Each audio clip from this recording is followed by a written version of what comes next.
Bonjour, bienvenue pour cette nouvelle émission d'Entrons en Résilience sur Radio Clé de Vie. Vous savez quoi aujourd'hui? C'est le premier invité homme de l'émission. Oh boy! Non, il n'y a pas que des femmes, des demoiselles sur cette émission. Il y a des hommes qui ont le courage de venir aussi, de parler d'eux. Aujourd'hui, il s'appelle Laurent, Alain. Salut. Salut Patrick. C'est pas moi qu'il faut dire bonjour, hein.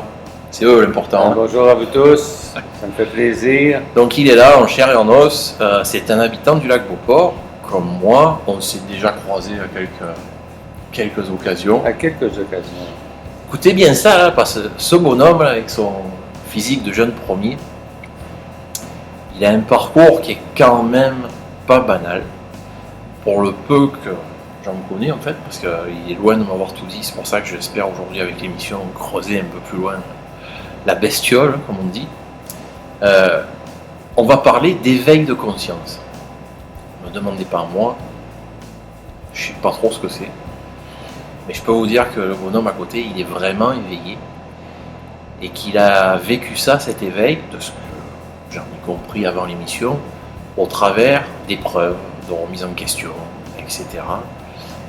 Pour commencer là brièvement, c'est qui Laurent, Alain? À part la star du lac Beauport, bien sûr. Laurent, c'est un habitant du lac Beauport, tu me fais rire. Laurent, avant tout, c'est un passionné de la vie. C'est un gars qui a des rêves, qui réalise ses rêves. Puis à travers les épreuves, parce que la vie, elle ne nous trace pas un chemin tout droit pour aller où ce qu'on veut. Ah ouais? Non. Non, elle nous fait vivre des pièces de théâtre qui parfois ne sont pas toujours agréables à vivre, mais c'est le chemin qu'on a à parcourir pour en arriver là. Alors, mes rêves, je les réalise, puis je vis aussi des émotions, je vis aussi des drames, je vis aussi des joies. Ça fait longtemps ça? Tu es dans ce mode-là de constater que tu vis des drames, des émotions? Ben, étant déjà, quand j'étais très jeune, j'ai consommé beaucoup d'alcool. J'ai eu beaucoup de dépendance à la drogue et puis à toutes sortes d'affaires, au sexe, tout ce qui était de dépendance. Alors, c'est ce qui m'a amené à être ce que je suis aujourd'hui. On parle d'éveil de conscience, parce que l'éveil de conscience, pour moi, c'est qu'est-ce que je suis venu faire ici? On rappelle que tu n'as pas de formation là-dedans, que c'est l'expérience de la vie à ce niveau-là qui t'a provoqué cet éveil de conscience. Comme je vous ai dit, on n'a pas forcément des spécialistes à l'émission, mais des gens comme vous, comme nous, comme moi. Moi, c'était juste le sexe, non, je plaisante. Mais qui ont un vécu et qui sont là pour le partager avec vous, vous n'êtes peut-être pas encore dans cette phase d'éveil comme Laurent, mais vous avez peut-être rencontré les mêmes problématiques que lui. Parce que j'espère pour toi que tu n'as pas été tout seul à vivre ces trucs-là. Ben, quand on le vit, on se sent seul. On se sent seul, on consomme l'alcool, on a du fun, entre guillemets, parce que c'est un fun qui est complètement artificiel. Puis le jour que tu comprends, ben là, attends un peu là, pourquoi je prends de l'alcool comme ça? Pourquoi que à tel endroit, quand je vais avec des amis, c'est tellement plate qu'il faut que je prenne un poison pour me sentir bien à tel endroit. Que j'ai eu un déclic qui fait que à chaque fois que j'étais à un endroit puis j'étais obligé de prendre un joint de pote ou 12 bières, j'ai réalisé que j'étais pas à ma place. Le pot, pour ceux qui nous écoutent en Europe, par exemple, c'est le hashish, le cannabis, je sais pas comment. C'est la marijuana qui va être légale. Voilà. C'est pas un pote, un ami. Parce qu'ici, le vrai pote, c'est un chum. Donc, des fois, il faut un peu ajuster tout ça, mais c'est normal.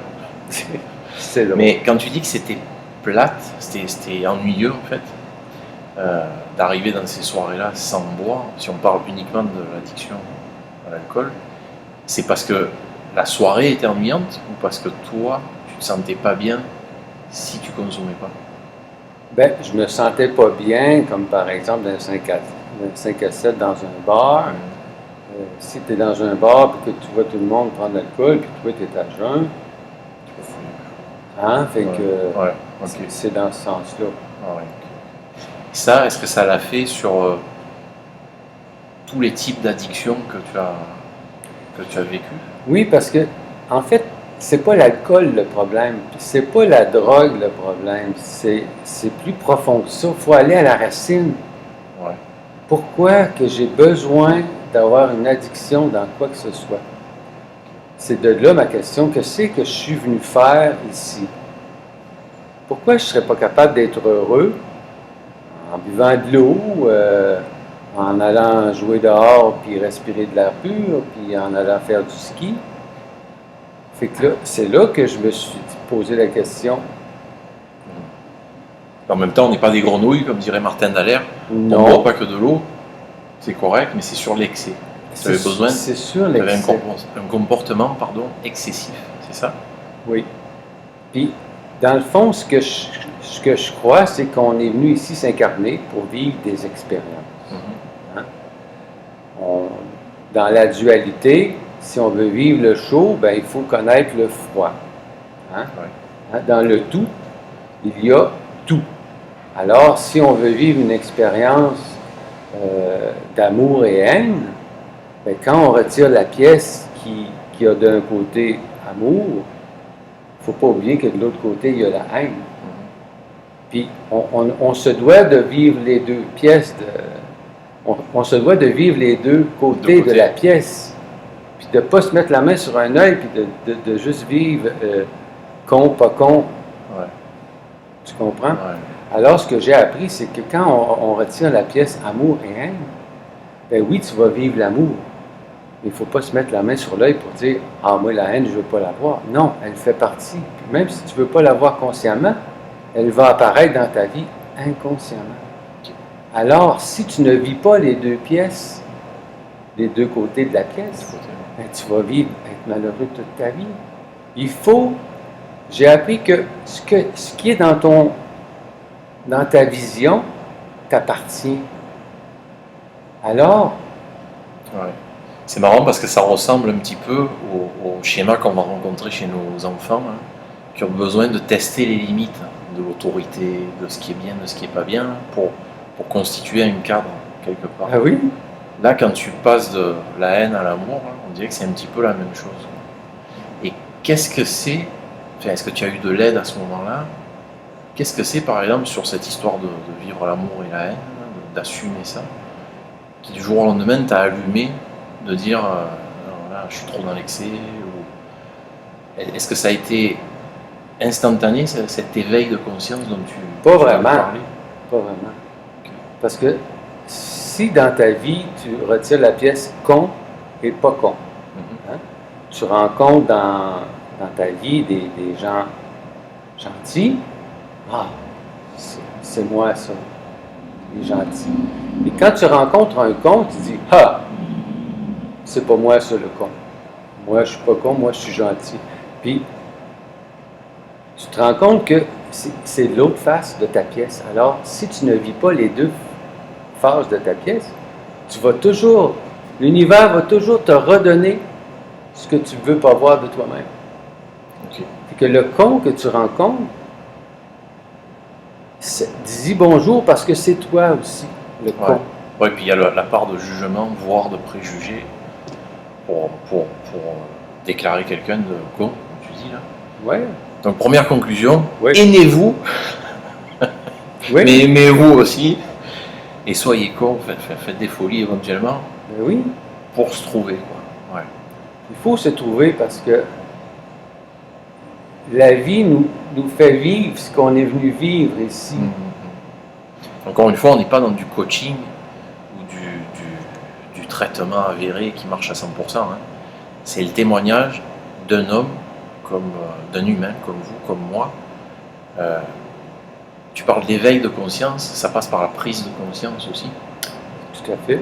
Est-ce que, par exemple, tu as été malade suite à une de ces addictions, puis avant qu'il y ait un éveil de conscience, une réflexion en profondeur, il y a eu une phase obligatoire, je dirais, de prise de conscience, sans rentrer trop dans les détails de ta vie. Hein, je veux pas. Ben, si je comprends Est-ce qu'il y a bien. quelque chose qui t'a mis un frein là, d'un coup, là, à un moment donné dans ta vie? Oui, parce que ce que tu crois dans la vie devient vrai. Alors, si tu crois en des choses, puis à chaque fois, ben, je vais te donner un exemple. Tu vis une relation de couple avec quelqu'un, une femme, OK? Puis à un moment donné, tu es tanné, puis vous vous séparez, puis tu te dis, ben la prochaine femme, elle ne sera pas comme ça, elle va être différente. Puis tu rencontres une autre femme, puis tu dis, ah, celle-là est différente. Celle-là, c'est le fun. Mais 6 mois plus tard, tu te rends compte que c'est encore la même personne. Ouais. Là, tu te dis, hey, attends un peu là, c'est moi le problème, c'est pas la personne qui était avec moi. Quand tu prends cette prise de conscience-là, tu te dis, ben, il faudrait peut-être que je me regarde moi, puis que je me dise, ouais, c'est quoi, Laurent, que tu pourrais, toi, changer? Ça nous ramène beaucoup là, à ce qu'il est en train de nous dire, l'ami Laurent, à ce qu'on entend tous à un moment donné dans notre vie, je pense. On s'attire les personnes qu'on mérite. Oui. Puis même quand on veut partir à gauche, ben, on va peut-être partir sur le même schéma que la relation précédente. Ça veut dire qu'on a peut-être des choses qui n'ont pas été réglées ou qu'on a besoin de progresser au travers de ces deux côtés de la médaille dont tu parlais en fait. C'est très bien dit. Je devrais l'écrire celle-là. Mais Tu bon. devrais. Donc ça a été quand même... Il y a eu un événement par rapport à une relation de couple, si on comprend bien, là, où tu as eu une prise de conscience. Ben oui, je vais te donner un autre exemple. Je prenais de l'alcool, puis je rencontrais des femmes dans les bars qui prenaient de l'alcool. Ben, on vivait ensemble sur de l'alcool. Puis la journée qu'on se ramassait à jeun, à faire l'amour, c'est pas pareil. Je vous avais dit qu'il parlerait de sexe encore. Non, mais c'est pas vraiment de sexe. Ouais. Mais tu comprends? Ouais. Fait que maintenant, quand je rencontre la femme que j'ai rencontrée, Ginette, on s'est rencontrés. Salut. Salut Ginette. On s'est rencontrés à jeun, puis on s'est donné rendez-vous au cinéma. J'ai jamais donné rendez-vous à quelqu'un au cinéma. Mais depuis ce jour-là... T'as même pas pris une glace rhum raisin ou un truc comme ça? Je pense que j'ai même pas payé un popcorn. Mais je m'en rappelle plus. Il faut vraiment qu'elle soit amoureuse, hein, parce qu'ici à Québec, pas de popcorn au cinéma, ça commence mal cette affaire. Mais j'y avais gagné un toutou. Ah bon. Tu sais, les machines à toutou. Ouais. Mais tout ça pour une vous peluche, dire... hein, pour toujours les non-québécois. Ah, une peluche. Fait que tout ça Tu as pour... fait un cadeau en tout cas. Oui, Ouais. et là je me sentais fier, je me suis bombé le torse. Ouais, j'ai gagné un toutou. Une peluche. Ouais. Fait que depuis ce temps-là, on est ensemble, ça fait déjà 3 ans. Mais voyez-vous la relation qu'on a ensemble? On prend ni d'alcool, on prend ni de drogue, tout ce qu'on fait, c'est qu'on est heureux, on vit en forêt, on partage la nature, puis on a du fun comme ça, puis on voyage. Fait que cette relation est plus saine pour moi. Ouais. Hein? Et non mélangé avec, à soir, on va prendre un petit joint, puis on va être gelé, puis on va faire l'amour. Non, on est toujours à jeun. On est toujours vrai, on est toujours nous-mêmes. Puis rassure-nous, ça n'empêche pas de faire l'amour. Hein. C'est Mais ça. non, mais non, c'est encore bien. Ça va, on est sauvés. Sacré Patrick, il parle toujours de ça. Ouais, c'est bienvenue sur. J'allais dire le nom radio avec une lettre bien connue à la fin, mais c'est pas bon parce que ça existe déjà. Donc on parlera pas de ça. Donc c'est ça qui te fait passer clairement de la prise de conscience à l'éveil de conscience, parce que je pense que c'est plus global que ça, que simplement rencontrer quelqu'un à jeun. Ça a remis des choses en question dans plusieurs compartiments de ta vie. Tout à fait. Ok. Parce que l'alcool qui est vendu par l'État, à qui ça profite ça de vendre l'alcool? Et je sens qu'on va se faire des amis là. Hein? À qui ça profite de vendre l'alcool? Hein? À récolter des taxes. Buvez avec modération. C'est quoi ça, modération? De quoi? C'est les questionnements que je me dis. À qui ça profite, tout ça?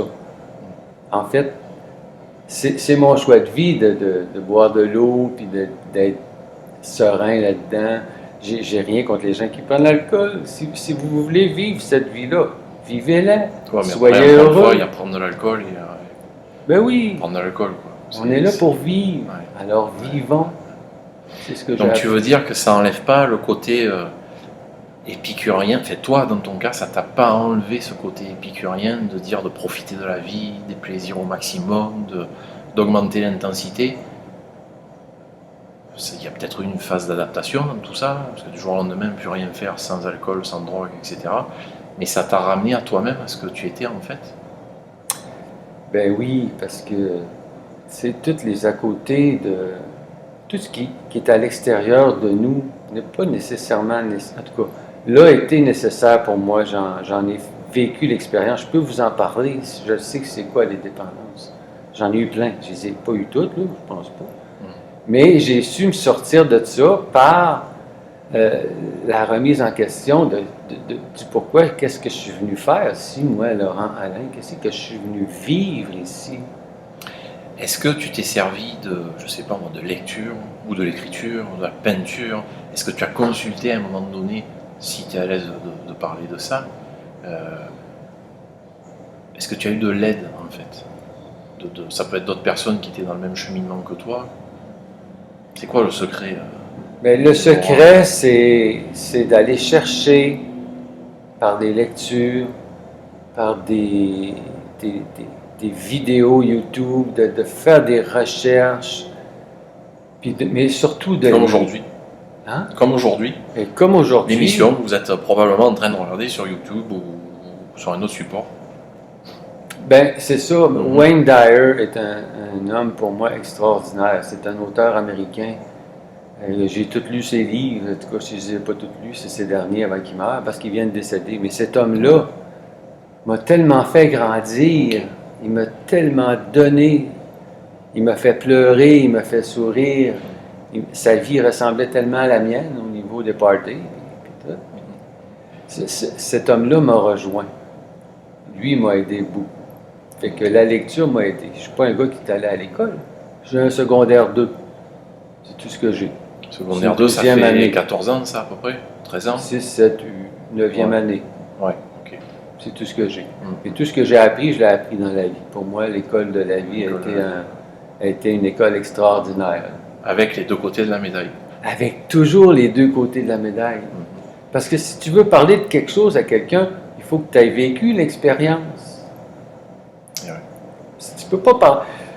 Je me rappelle, ma fille avait consommé de la drogue. Okay?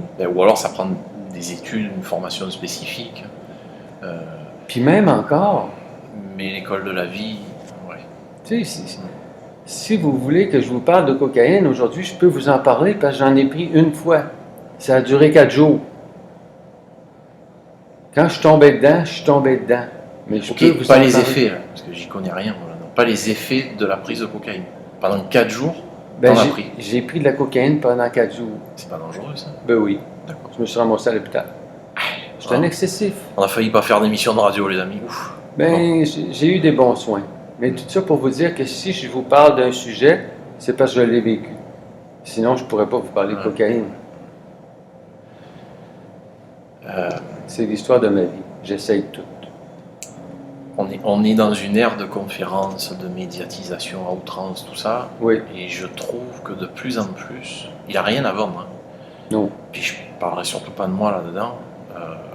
Je suis juste animateur aujourd'hui. Je trouve que de plus en plus, on va vers des conférences avec des témoignages, comme le tien, qu'on soit à la radio, pour que ça touche les gens de près. Un peu comme le principe de l'émission, de faire venir des inconnus aux grandes histoires. À partir d'aujourd'hui, tu es connu, au moins jusqu'à Montréal. Mais je trouve que c'est ça qui parle aux gens, le fait de parler comme nous, en fait, comme vous, qui êtes dans le petit écran. Tu as parlé beaucoup d'alcool, de drogue. Je ne parle plus de sexe parce que sinon on va croire que c'est encore moi qui veux en parler. Mais quand tu dis que tu as presque vécu tous les excès, il y en a beaucoup d'autres. Parce que là, on a dit les plus connus. Là. Est-ce que ça peut être la jalousie? Est-ce que ça peut être, je sais pas, la colère, les troubles alimentaires? Enfin, il y a des excès là, quelque part, mais... Ça me fait sourire parce que tu me ramènes dans ma jeunesse. Ah bon? Oui. Ah. Regarde-moi, là, je suis peut-être 160 livres. Beau bonhomme, hein, mais... faut vous dire. Beau bonhomme. Mais il y a Ginette, donc pas de Pas d'espoir. Oui, vas-y, continue. Là, Écoute, quand j'étais plus jeune, c'est drôle parce que je regarde ma maison d'enfance pendant qu'on se parle. Les gens ne le savent pas, mais je restais en face. Ah, juste là? Oui. D'accord.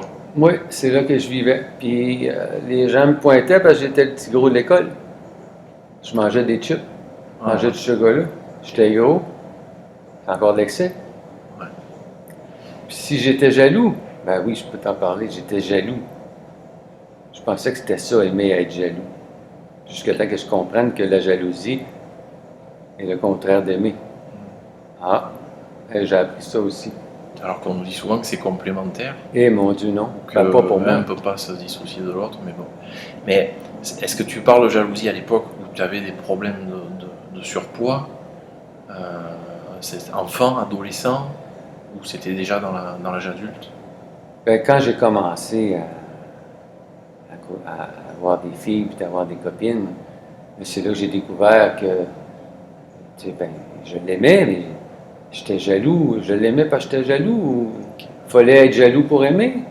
Tu sais, on est jeune puis on ne sait pas vers. Tu sais, on apprend. Alors j'ai appris. En plus, nous les gars, dans ces années-là, on fait les costauds, les fiers, mais on n'est pas sûr de nous du tout. Écoute, j'avais. Puis ça, c'est pour ça que je suis content d'avoir un invité homme. Puis je vous encourage, parce que j'en ai plein des petits dossiers là, qui traînent, des gars qui osent pas, ils ont des vies de famille, ils ont du travail dans la construction, ils sont sportifs de haut niveau, il y en a un qui je fais coucou là d'ailleurs. Puis c'est ça, c'est votre émission. Je trouve que c'est important de donner ce message en tant qu'homme qui s'assume, hein, qui aime les femmes. Le côté fragile, on n'ose pas le montrer assez. Ah. Mais d'après ce que tu nous dis là aujourd'hui, moi je sens que tu as puisé de la force dans tes fragilités. C'est sûr. Ouais. Puis encore une fois, tu n'es ni thérapeute ni coach de quoi que ce soit. Tu es Laurent Alain.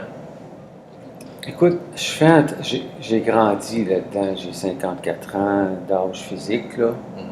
Mais oui, j'ai énormément grandi dans ma tête, puis je fais un métier présentement qui me permet de côtoyer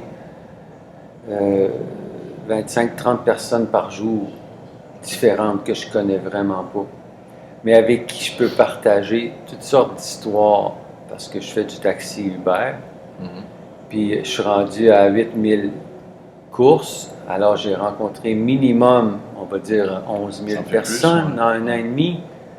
Puis ce partage-là que j'ai avec mes clients, ben, mes guests, c'est une richesse extraordinaire parce que oui, j'aide des gens, mais les gens m'aident aussi à travers eux. Je ne suis pas thérapeute, mais c'est en aidant les gens qu'on s'aide soi-même. C'est une grande vérité. Et en plus, tu es dans une vraie relation, puisqu'on est à l'heure des réseaux sociaux, du virtuel. Même dans une voiture, être assis physiquement à côté de quelqu'un, comme on fait aujourd'hui, puisque ça arrive que les invités soient à distance et très très loin du lieu d'enregistrement, c'est des moments privilégiés, on dirait, en 2017. Mais hein? Ouais. Regarde tout le monde, si la personne rentre dans mon véhicule, puis elle a son téléphone, puis elle fait ça, on se parlera pas, là. Ben ouais. Hein? Il se passe rien. Vous allez vous texter éventuellement. Envoyez-moi... Je conduis, là, j'ai pas le droit à faire ça. Tu comprends? Ouais. Mais... Parce qu'on est rendu là, hein. Il y a des jeunes notamment, là, ils sont voisins de maison, à palier, puis ils se textent. Ils veulent sortir, se rencontrer. Mais ça sera le sujet d'une autre émission. Oui. Peut-être en compagnie de notre ami Laurent, parce qu'il est... Je te vois rencontrer plus de gens à la fois, moi, ou ça te prend un plus gros taxi, je sais pas. Écoute, faudrait que je m'achète un autobus. Mais il parle bien, hein. Je sais pas ce que vous en pensez là. Mettez des commentaires sur le lien YouTube, sur le. Je suis gêné. Dites-nous un peu ça. Je ne le montrerai pas parce que je vais être jaloux d'abord, parce que c'est certain que vous avez préféré l'inviter à moi aujourd'hui, mais c'est le lot quotidien. Je suis là pour vous mettre en valeur. Laurent, on arrive déjà au bout là. C'est encore passé très très vite. L'éveil de conscience. Ben voilà. Aujourd'hui, c'était pour la première fois un invité homme pour la première fois à notre émission, parce que ça va être diffusé plusieurs fois, donc d'ici là il y en aura eu d'autres je pense. Le Robin des Bois du lac Beauport, l'homme qui vit au fond de la forêt, qui est beau comme un jeune premier, puis qui est amoureux tout simplement de Dame Ginette. Allez, merci. Ça fait plaisir, Patrick. Ça fut très agréable, j'ai vraiment aimé. J'aurais eu plein de choses à te dire encore. Mettez des commentaires si vous voulez qu'il revienne, ça va nous faire plaisir. Il a encore d'autres sujets. On n'a pas creusé complet encore le bonhomme là. Non, puis c'est Laurent Alain qui a étudié rien à part la vie. Salut, à bientôt pour la semaine prochaine pour une autre émission. Ciao. Merci.